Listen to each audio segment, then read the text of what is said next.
जय माता दी। आइए शुरू करते हैं वैष्णो माता की 9 रूपों की अद्भुत कहानियाँ। सबसे पहले सुनते हैं शैलपुत्री की कथा। माँ दुर्गा की सर्वप्रथम शैलपुत्री के रूप में ही पूजा की जाती है। हिमालय के महापुत्री के रूप में जन्म लेने के कारण उनका नाम शैलपुत्री हुआ। इनका वाहन वृषभ है, इसीलिए ये देवी वृषारूढ़ा के नाम से भी जानी जाती है। इस देवी ने दाएं हाथ में त्रिशूल धारण कर रखा है और बायां हाथ कमल से सुशोभित है। यह देवी प्रथम दुर्गा है, इसीलिए इन्हें सती के नाम से भी जाना जाता है। और इनकी कथा इस प्रकार है। एक बार जब प्रजापति दक्ष ने यज्ञ करवाया तो उसने सब देवताओं को निमंत्रित किया, पर भगवान शंकर को नहीं बुलाया। शंकर जी को निमंत्रण न मिलने के कारण उन्होंने वहां जाना उचित भी नहीं समझा। लेकिन देवी सती नहीं मानी और सती का प्रबल आग्रह देकर शंकर जी ने उन्हें यज्ञ में जाने की आज्ञा दी। सती जब घर पहुंची तो सिर्फ उनकी मां ने उनसे स्नेह से बात की। बहनों की बातों में व्यंग और उपहास था। भगवान शंकर के प्रति तिरस्कार का भाव था। दक्ष ने भी उनके प्रति अपमानजनक वचन कहे थे। इससे सती को बहुत कलेश पहुंचा। वह ये सब सह न सकी और योगाग्नि द्वारा अपने आप को जलाकर भस्म कर दिया। इस दारुण दुख से व्यथित होकर भगवान शंकर ने यज्ञ को विध्वंस कर दिया। यही सती अगले जन्म में शैलराज हिमालय की पुत्री के रूप में जन्मी और शैलपुत्री कहलाई। पार्वती और हेमवती भी इन्हीं देवी के नाम है। शैलपुत्री का विवाह भगवान शंकर के साथ हुआ। शैलपुत्री शिव जी की अर्धांगिनी बनी। इनका महत्व और इनकी शक्ति अनंत है। नवरात्रि के पहले दिन माँ के इसी रूप की पूजा की जाती है। गाय पर सवार माँ शैलपुत्री चंद्रमा को धारण करती है। धार्मिक मान्यता के अनुसार माँ शैलपुत्री की आराधना करने से जातक की कुंडली में चंद्र दोष ठीक हो जाता है। जय माता दी। दूसरी देवी ब्रह्मचारिणी माँ।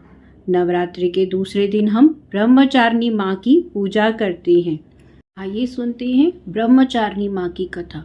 ब्रह्मचारिणी माँ जो कि शैलपुत्री ही थी, परंतु शिव को पाने के लिए इन्होंने जो तप किया था, इसीलिए इन्हें ब्रह्मचारिणी कहा जाता है।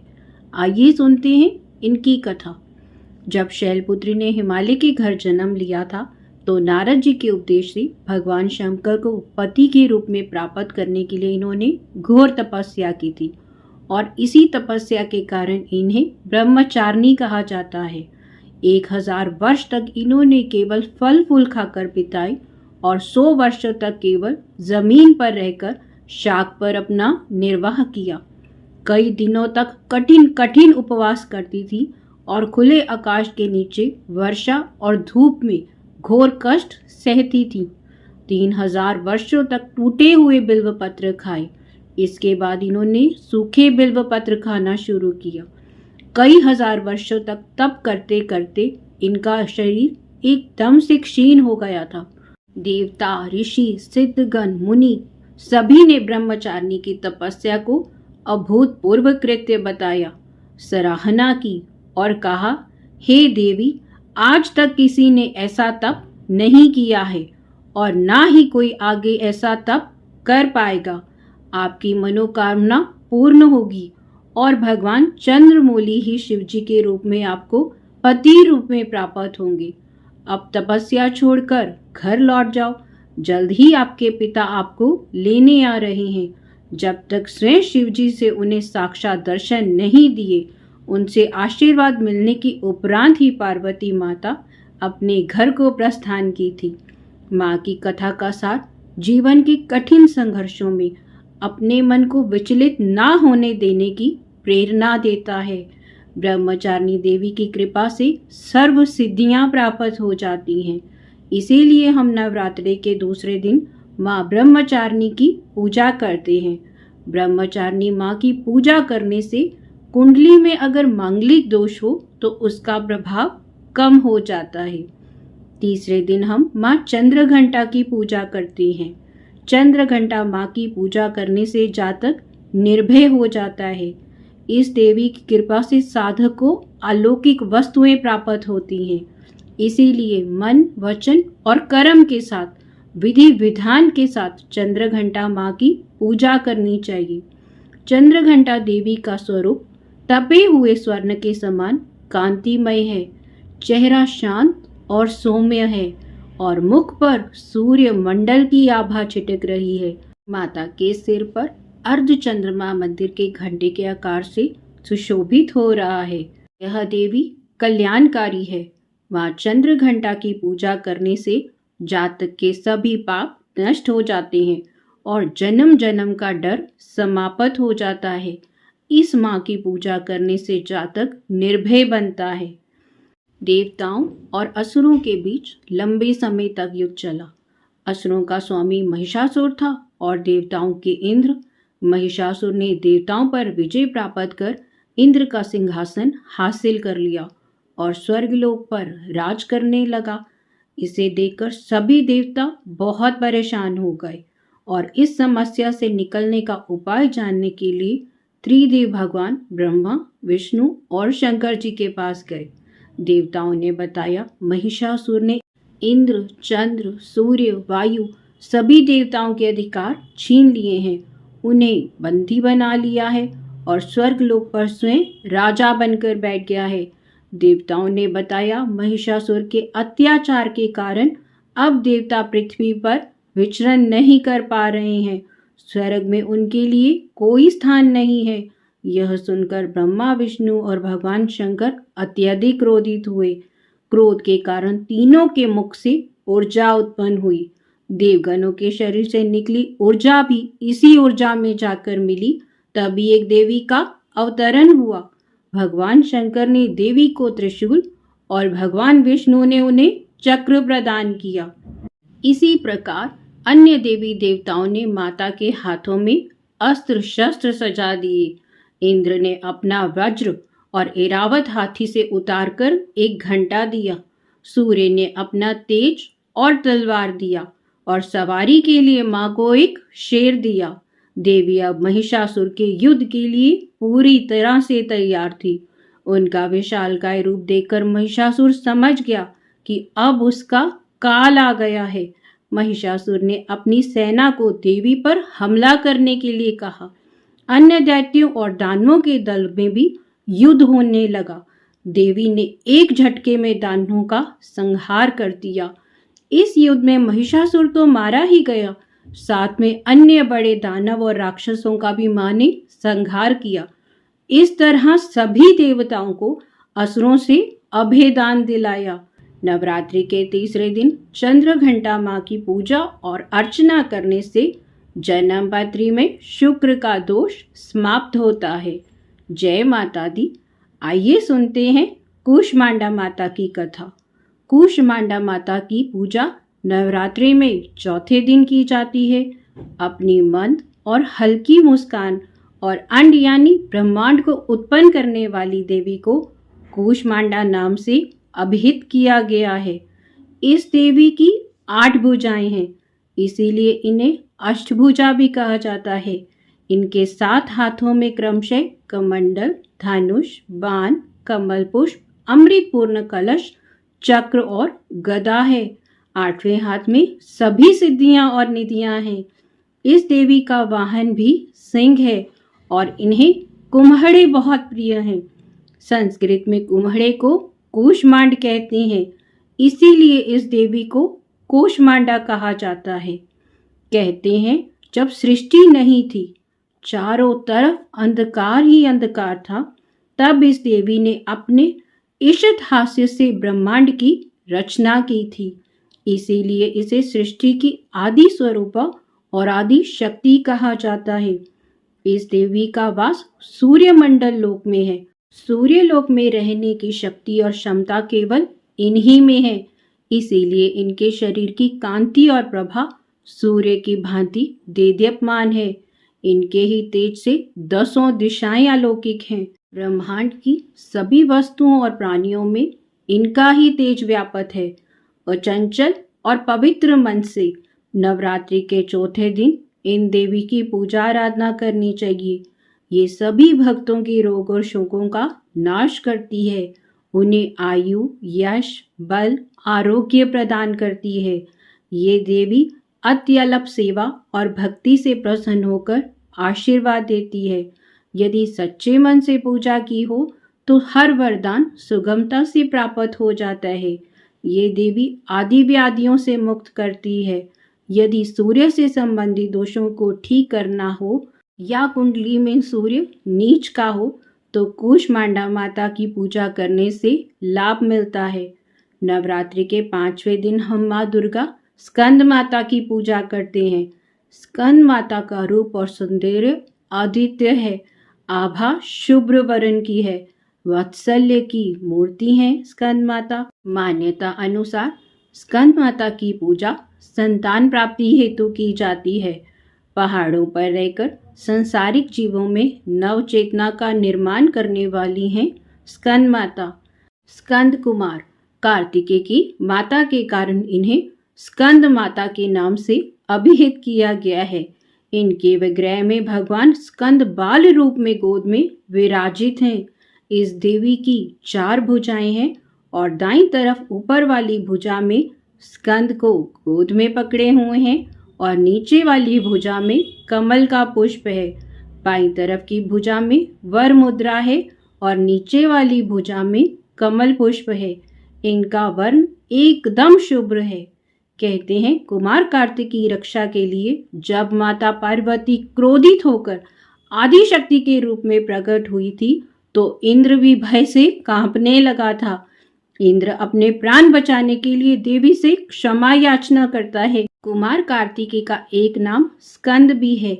इसीलिए माता को मनाने के लिए इंद्र देवताओं सहित स्कंद माता के नाम से इनकी स्तुति की गई थी और इनकी पूजा की जाती थी। इस समय से ये देवी अपने 5वें स्वरूप स्कंद माता के नाम से विख्यात हुई हैं। नवरात्र में 5वें दिन इनकी पूजा करने का विधान है और शास्त्रों में इसका काफी महत्व बताया गया है। इनकी पूजा करने से भक्तों की सब इच्छाएं पूरी होती हैं। भक्त को मोक्ष मिलता है, संतान सुख प्राप्त होता है। सूर्य मंडल की अधिष्ठात्री देवी के कारण इनका उपासक अलौकिक तेज और कांतिमय हो जाता है। नवरात्र के 5वें दिन स्कंद माता की पूजा अर्चना करने से बुध ग्रह अच्छे होते हैं और कुंडली में यदि बुध की स्थिति मजबूत ना हो तो स्कंद माता की पूजा करने से आपको उसके शुभ फल मिलने लगते हैं। छठी शक्ति है माँ कात्यायनी। नवरात्रि के 6ठे दिन हम माँ कात्यायनी की पूजा करते हैं। इनकी उपासना करने से भक्तों को बड़ी आसानी से अर्थ, धर्म, काम और मोक्ष 4 फलों की प्राप्ति होती है। इससे रोग, शोक, संताप और भय नष्ट हो जाते हैं। जन्मों जन्मों के समस्त पाप नष्ट हो जाते हैं माँ कात्यायनी की पूजा करने से। कात्य गोत्र में विश्व प्रसिद्ध महर्षि कात्यायन ने भगवती अम्बा की उपासना की थी। कठिन तपस्या करने के बाद उन्हें एक पुत्री की प्राप्ति हुई थी। माँ भगवती ने उनके घर में स्वयं ही जन्म लिया था, इसीलिए उन्हें देवी कात्यायनी कहा जाता है। भगवान कृष्ण को अपने पति रूप में पाने के लिए सभी ब्रज की गोपियां कालिंदी के यमुना घाट पर इनकी ही पूजा करती थी। इसीलिए ब्रज मंडल की अधिष्ठात्री देवी भी प्रतिष्ठित हुई हैं। माँ कात्यायनी शत्रु हंता है, इसीलिए इनकी पूजा करने से शत्रुओं का नाश होता है और जीवन सुखमय बनता है। माँ कात्यायनी की पूजा करने से कंवारी कन्याओं का विवाह होता है। नवरात्रि के 6ठे दिन भक्त का मन आग्नेय चक्र पर केंद्रित होता है। अगर भक्त खुद को माँ कात्यायनी को समर्पित कर देता है तो उसे माँ का असीम आशीर्वाद प्राप्त होता है। कात्यायनी माँ बृहस्पति देव की गृह स्वामिनी मानी जाती हैं। कात्यायनी देवी की पूजा करने से बृहस्पति ग्रह से संबंधित सभी दोष समाप्त हो जाते हैं। 7वें दिन हम माँ कालरात्रि की पूजा करते हैं। कालरात्रि जैसा उनका नाम वैसा उनका रूप। खुले बालों में अमावस की रात से भी अधिक काली। माँ कालरात्रि की छवि देखकर भूत प्रेत भाग जाते हैं, क्योंकि माँ का वर्ण ही काला है और इनके 3 नेत्र हैं और तीनों नेत्र में ब्रह्मांड के समान ही गोल हैं। इनकी सांसों से अग्नि निकलती है। ये गंधर्व की सवारी करती हैं। ऊपर उठे हुए दाहिने हाथ से वर मुद्रा से भक्तों को वरदान देते हुए दाहिने हाथ का नीचे वाला हाथ अभय मुद्रा का है, यानी भक्त हमेशा निडर और निर्भय रहे। माँ काली का यह रूप दुष्टों के लिए बहुत भयानक है। सिर पर बाल बिखरे हुए हैं और गले में विद्युत की तरह चमकने वाली माला है। बाईं तरफ और ऊपर के हाथ में लोहे का कांटा तथा नीचे वाले हाथ में खड्ग है। जब रक्त बीज निशंभु शंभु ने तीनों लोकों में हाहाकार मचा रखा था, इससे चिंतित होकर सभी देवता भगवान शिव के पास गए थे। शिव जी ने देवी पार्वती से राक्षसों का वध करने के लिए और अपने भक्तों की रक्षा करने को कहा था। शिव जी की बात मानकर पार्वती जी ने दुर्गा का रूप धारण किया और शंभु निशंभु का वध किया। परंतु जैसे ही दुर्गा जी ने रक्त बीज को मारा तो उसके शरीर से लाखों और रक्त बीज पैदा हो गए। इसे देखकर दुर्गा जी ने अपने तेज से काल रात्रि को उत्पन्न किया था।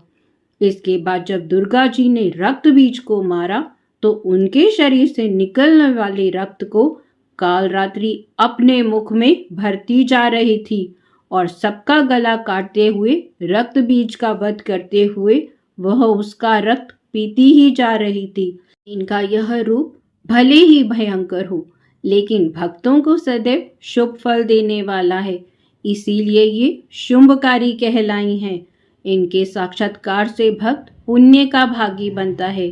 काल रात्रि की उपासना करने से ब्रह्मांड की सारी सिद्धियों के दरवाजे खुलने लगते हैं और तमाम असुरी शक्तियां उनके नाम के उच्चारण से भयभीत होकर दूर भागने लगती हैं।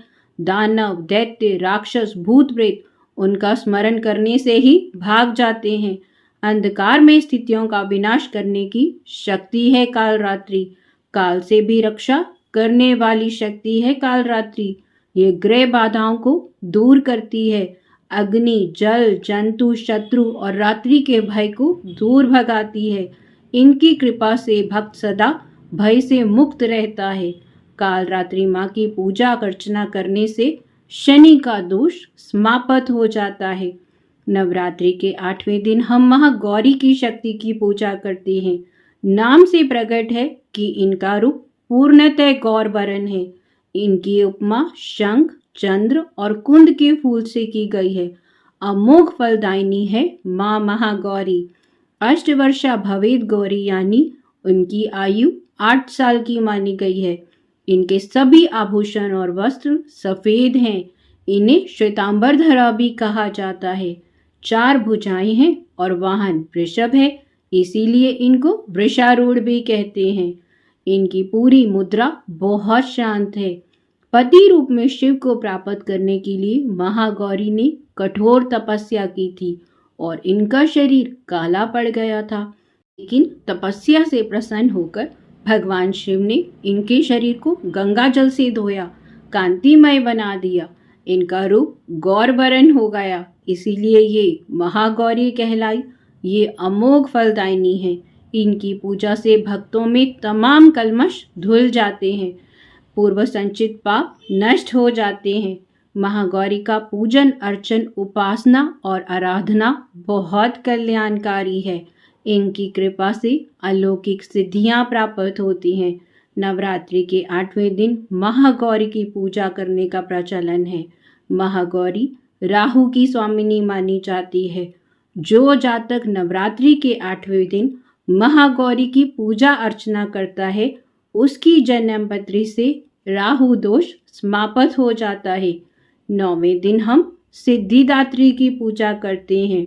माँ सिद्धिदात्री सभी सिद्धियां देने वाली हैं। नवरात्रि पूजन के 9वें दिन इनकी उपासना करने से सब सिद्धियां तो मिलती ही हैं, साथ साथ मनुष्य सभी शत्रुओं पर विजय प्राप्त करता है। नवदुर्गाओं में सिद्धिदात्री अंतिम और सबसे शक्तिशाली देवी मानी जाती है। और इस दिन देवी की पूजा करते हुए हम माँ से प्रार्थना करते हैं, हे माँ सर्वत्र विराजमान और माँ सिद्धिदात्री के रूप में प्रसिद्ध अम्बे, आपको मेरा बार बार प्रणाम है। हे माँ मुझे अपनी कृपा का पात्र बनाओ। माँ सिद्धिदात्री चारों भुजाओं वाली है। इनका वाहन सिंह है। इनकी दाहिनी तरफ के नीचे हाथ में कमल पुष्प है और इनकी जो 8 सिद्धियां हैं वह इस प्रकार हैं: अनिमा, महिमा, गरिमा, लघिमा, प्राप्ति, प्राकम्या, ईशित्व और विशित्व। ब्रह्म पुराण में श्री कृष्ण जन्म खंड में इनकी संख्या 18 बताई गई है। अनिमा, लघिमा, प्राप्ति, प्राकम्य, महिमा, ईशित्व, विशित्व, सर्व काम वास्यता, सर्वज्ञत्व, दूरश्रवण, परकाय प्रवेशन, वाक सिद्धि, कल्प वृक्षत्व, सिद्धि, संहारकरण सामर्थ्य, अमरत्व, सर्वनायकत्व, भावना और सिद्धि। कहते हैं माँ की सभी इन सिद्धियों का नाम लेने से मनुष्य को सभी मनवांछित फल प्राप्त होते हैं और वह माँ की सभी सिद्धियों का आशीर्वाद लेकर हर कार्य करने में समर्थ हो जाता है। देवी पुराण के अनुसार भगवान शिव ने इनकी कृपा से ही इन सिद्धियों को प्राप्त किया था और इनकी अनुकंपा से ही भगवान शिव का आधा शरीर देवी का शरीर हुआ था। इसी कारण वह लोक में अर्धनारीश्वर के नाम से प्रसिद्ध हुए थे। प्रत्येक मनुष्य का ये कर्तव्य है कि माँ सिद्धिदात्री की कृपा प्राप्त करने का निरंतर प्रयत्न करे और इनकी आराधना में अग्रसर रहे, तो वह अपने अनंत दुखों को सभी सुखों में बदल सकता है। माँ सिद्धिदात्री की कृपा पात्र भक्त के मन में कोई कामना शेष नहीं रखती, उसकी सभी इच्छाएं पूरी हो जाती हैं। नवमी के दिन माँ सिद्धिदात्री की पूजा करने से केतु ग्रह शांत हो जाता है और उसका दोष पूर्णतः हट जाता है। प्रेम से कहें जय माता दी।